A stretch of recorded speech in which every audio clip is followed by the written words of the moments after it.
तो ये जो है, गाय जब थी तो हमारे देश में कोई बीमारी नहीं थी। क्यों? क्योंकि गाय का दूध पीने के लिए मिलता था, गाय का घी खाने के लिए मिलता था। मेरे पिताजी ने 300 से ज्यादा हार्ट पेशेंट ठीक किए जिनको डॉक्टरों ने 90% ब्लॉकेज बताया था। उनको 5-5 किलो घी खिलाया केवल 40 दिन के अंदर। और बाद में जब चेकअप कराया 45 दिन के बाद, फिर से जब एंजियोग्राफी करवाई, 1% भी ब्लॉकेज नहीं। लेकिन अब क्या होता है, अब घी खाने में हमको डर लगता है।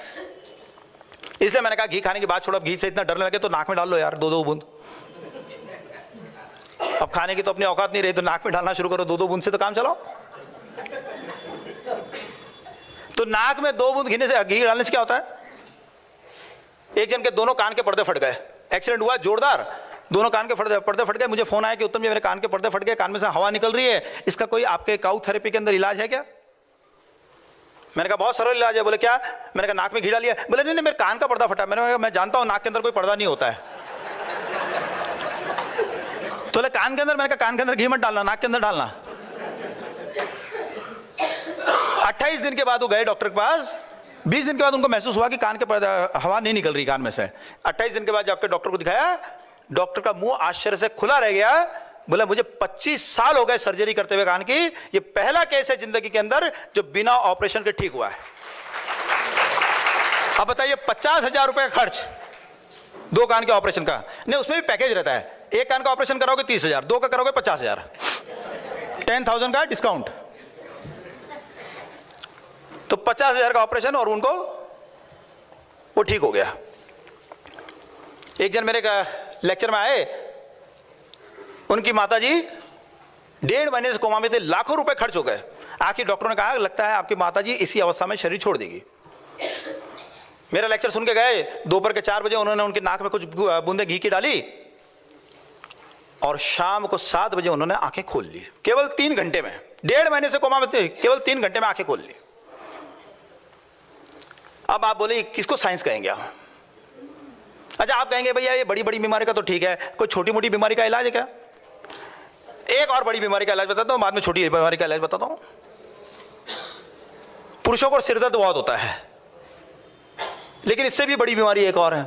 वो सिरदर्द का तो कारण है कि भाई शादी कर लिया, वो तो होना ही है। वो तो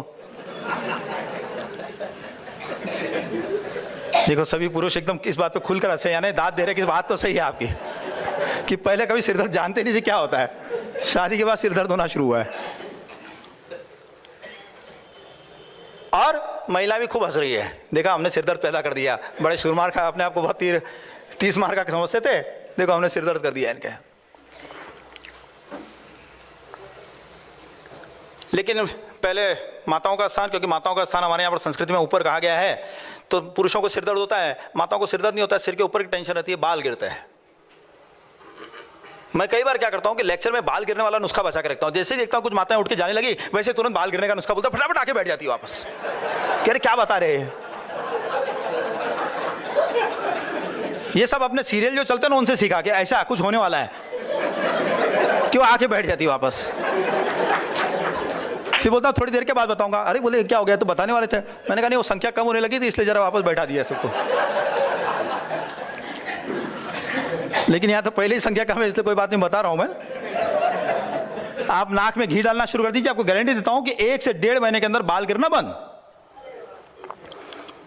लेकिन हम लोग क्या करते हैं, बाल गिरने को लेकर महिलाएं इतनी आतंकित रहती है जैसे कोई ISIS का मामला आ गया है कुछ।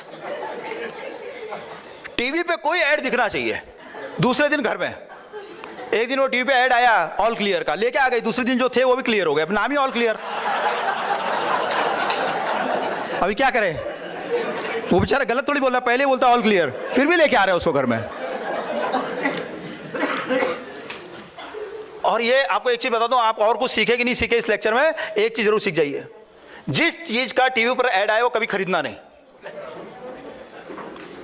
क्यों?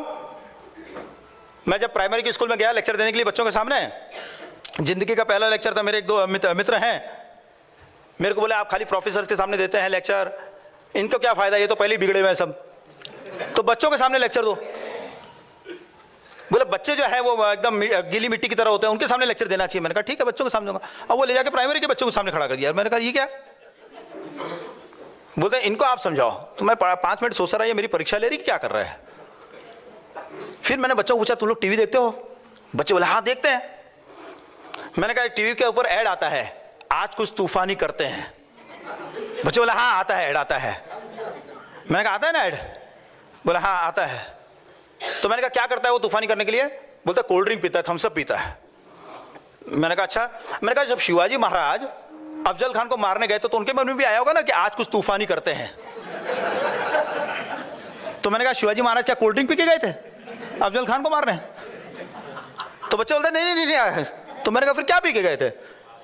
तो बच्चे ने कहा कि नहीं दूध पिया होगा। मैंने कहा दूध तो अफजल खान ने भी पिया होगा। तो एक बच्चा बोला नहीं उसने भैंस का दूध पिया होगा, शिवाजी महाराज ने गाय का दूध पिया होगा।